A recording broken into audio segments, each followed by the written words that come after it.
Hey everyone, it's Carrie at Icon Systems. Today I'm going to show you the new donations module and everything that's changed. The first thing you'll notice is that our main menu has been condensed.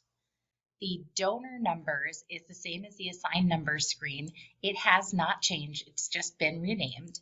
Same thing with the statements. It is not changed, it is still the same screen.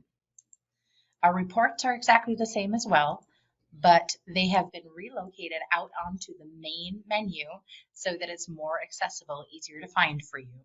But the biggest change is the funds and donations screen. So no longer funds and pledges, it's funds and donations. And this is where the majority of your donation activity is going to be taking place. We have formatted this new screen to look and feel and work a lot more like all of our other screens in the system. The funds are at the top of the screen and the batches are down at the bottom of the screen. The accounting link that used to exist under the organization and church membership screen is no longer there. So you can go ahead and ignore that, stop going to that screen. Where you're going to find that accounting link information now is under the three dots in the upper right-hand corner of the fund list.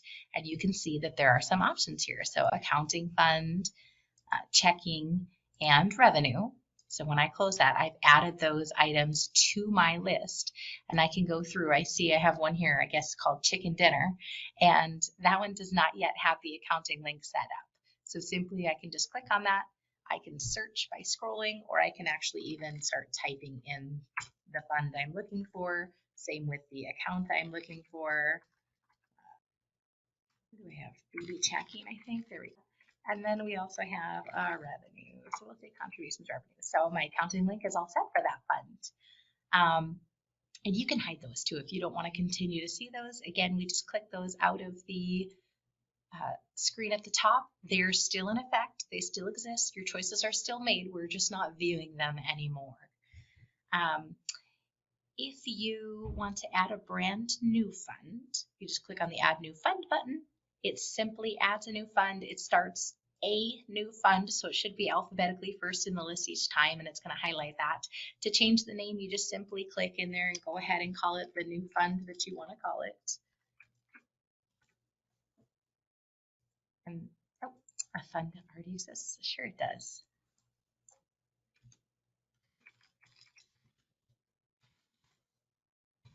There we go. So now I have my brand new fund set up, and then I can go ahead and make any changes as needed, as we had always before. Another thing you're going to notice is that the pledges, which are listed here in this window, are hyperlinked. So I can actually click on that dollar value, and it's going to take me right into that same pledges screen that you're used to seeing. And for adding a brand new batch to the system, that's just a button here as well, nice orange button. So I'm going to click on Add New Batch. It auto-populates with today's date. You can see, as the batch name, you can see that I already had one with today's date listed. And so it gives me the same thing with like a number 2 to kind of indicate that it's a copy. I can, of course, change that batch name to whatever I want to call it. And I can change the date on those. And to add donations to it, I simply have to click on the donations dollar value, which right now is 0. It's a brand new batch. So when I click on that, it brings me into the batch. And I can go ahead and click on plus because I want to add a brand new donation. It auto defaults to the cash receipts, but it's highlighted, so I can go ahead and start typing my new donor. And let's say I want to add donor number 10. So I just typed in 10 and it automatically brought me that donor. So I'm going to say that they donated $50 to my general fund. That looks good to me. And I'm going to go down and I'm going to add another donor. And this is going to be a brand new donor that I don't have in my system yet. So we're going to call him Jose Vasquez. So Jose is not in my system currently. So I'm just going to click to add that new donor. And then I can go ahead and give him a donation. So I don't have to go back to the assign numbers screen unless I am going to be assigning to a specific individual within a household. In this instance, when I added Jose into the system, he has now become a whole brand new household. Okay. And then we also have the capabilities too. So let's say this was a check that Jose donated and he wanted it to go to multiple funds. I can easily go ahead and say, so check number 123, there's this distribute option right here. And just like our distribute before, I can go in and say $50 was to this fund, and I can tab down to the other funds that I want to donate to, say $50 was for that fund, distribute, and it automatically adds those line items in for me.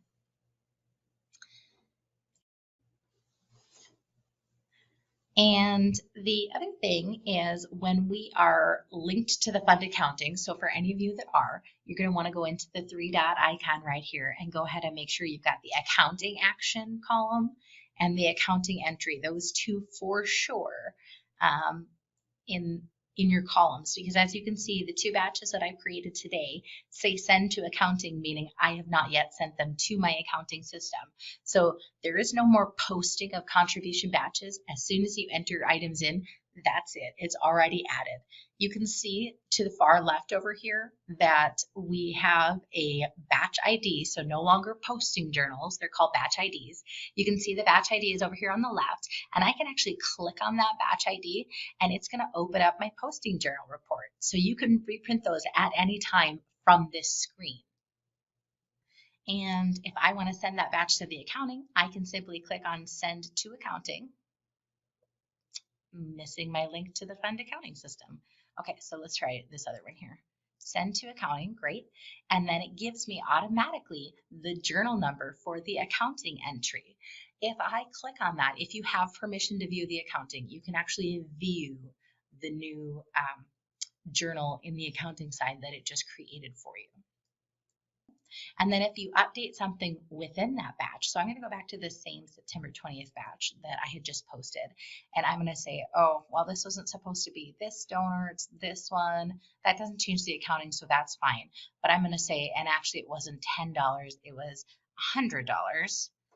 So the 100 is going to change the accounting. And for that matter, I'm going to go in and I'm going to change this one here from this fund to that fund. So that would change what my accounting looks like too. So everything is saved automatically. I'm going to close out of that batch, and you'll notice that now I have a link that says update the accounting entry. So it knows that my contributions and my accounting are not in sync. So I'm going to go ahead and click on the update accounting entry, and then it updates that journal over here for me. Another thing to note, and I'm going to pull up a couple things here, is that we do have a log now, so you can see what's been happening in that contributions batch by clicking on the log. So I'm going to click on the log for that September 20th that we created here, and I can see when I'm adding new entries, when I'm changing entries, things like that. So there is now a log. The other thing is that I just pulled up here is the duplicate option. So for those of you who used to have EFT batches for those recurring monthly, maybe they're electronic donations that come in, you can just click on the duplicate batch button now. And it'll ask you, what's the default giving date for that new batch? What do you want that new batch name to be? So I'm just going to say the 21st for both of these items. And I'm going to go ahead and say, okay, I'm ready to duplicate that batch. And it just creates that for me automatically. So super easy. We've also got the opportunity to delete batches just by clicking on the trash can icon. And there are also export options. So if anybody exports these to go into another accounting system, there is an option here, as there was before, where you can export it into Excel, or we also have the QuickBooks file format. Okay. We've also got the ability to import batches.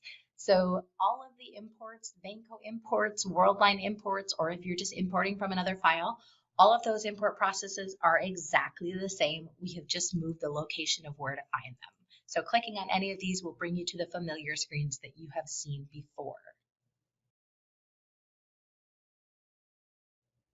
The other couple things I want to touch on as far as this new window is we do have the opportunity to send multiple batches to accounting.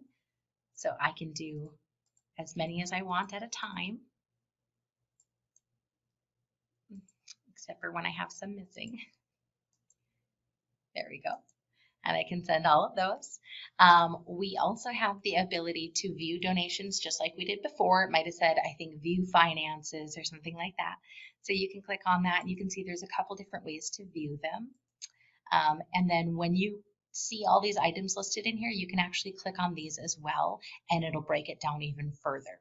And notice that every single one of these windows has those 3 dots so that you can get those customized reports and filters. And if you want more information on the 3 dots, refer to the newsletter that was sent out earlier this month. Okay, so if we look up at the view donations, next to that, there's a transfer option. You guys are going to like this. So previously, transferring donations from one donor to the other was a little cumbersome. You had to go by date range. Now it's as easy as selecting which donor you're transferring from, which donor you're going to transfer to, and saying this donation and this donation and this donation. And again, remember, you've got that search bar to be able to look up specific donations. You can use dollar value, you can use dates, you can use anything you want. Once you have all your donations selected that need to be transferred to the other donor, simply click on the transfer button. The really nice thing is that it highlights each of the ones that have transferred over, and it's as easy as that. So we've smoothed that process out a lot. Another thing that's really fantastic is that something that you had to contact our support team for previously is now something you can do on your own, which is merging funds. So if you have 2 funds that are the same, let's say that new fund that I just created, I didn't realize that that was actually the same as my, we'll say the one called name, and I'm going to go ahead and merge those together. One thing to keep in mind when we're merging these funds is that pledges do not merge. Only the contributions or the posted dollars that people have given merged. So it will leave that fund, the one that you merged the money out of, it'll leave it in this window for you, so that if you did have pledges and things like that, you had to print a report, you sure can. Otherwise, when you're ready to delete it, again, you've got those delete options here. And I'm just going to get rid of some of these other items so that we can see it a little easier. I've got that delete option here, so I know that this fund is the one that I want to delete. I can go ahead and click on the trash can. It does make you verify so that you're sure. And then yes, we delete that fund out of the system. One last thing I want to mention just for our Worldline givers is there is an option here too that says Worldline Giving, so that you can state which of your funds are available on your online giving page. And again, that will only appear if you are signed up to be a Worldline user in the system. Oh, one more thing I should mention, and this is kind of a big one, is that there's no more year-end processing. So when you move from one year to the next, you no longer have to go up to your personal preferences under organization, preferences personal. You can now go to the donation year, and you can switch which year you're working in right here. So if I wanted to move to 2023, I can move to 2023. I already happen to have funds in here for 2023, but what the system is going to do is it's going to automatically copy. So if this is a brand new year, like I didn't have any funds or anything in 2023 yet, it's going to copy everything from one year to the next. If you move ahead several years, I already put some in there. But it will not copy them for you. So if I go, let's go even further than that. So let's go 2032. There are no funds here, and it's not going to copy them that far ahead. It's only going to copy them 1 year ahead from the current fiscal year that you're in. The system's going to look at your date and what your fiscal year settings are, and it'll copy them then. So instead of having to wait for us to run that script to copy them, as soon as you move into the next fiscal year, it's going to automatically copy those funds. And as usual, it'll start them back at 0, and you can then delete them if you don't need them, or you can add any new funds that you need. The donor numbers and everything like that are going to carry over as well. The other thing I should have mentioned, so I'll quick bring it back up, is when we're in those batches and we open them up, There are some reports up in the upper right-hand corner. These are the edit lists and the other reports that you had previously. But once you posted the batch previously, you were unable to get these reports unless you reversed the batch. But now you can always pop back into this batch at any point in time, and then you can get those different reports that you can print out in the formats that you like. And then another thing, as long as I'm at it, is since we can update the entries of the batches at any time, there are no more reversals. So no more going to try to locate your past batches because they're all here in this screen, and no more reversing. Another thing that you had to do previously was contact Icon Systems to move a batch or donations from one year to the next. Now it's as easy as changing the year right here on the batch screen. As soon as I hit tab, it should have moved to the new fiscal year. I'm sure everyone's going to have questions. We're really excited for you to use this. It's super easy. Please send all of your questions to support@iconcmo.com or call our support line 218-236-1899. Anybody that answers the phone is going to be able to help you. If you need that information again, you can find it under the help option in the upper right-hand corner of the system. Thanks for watching, everybody.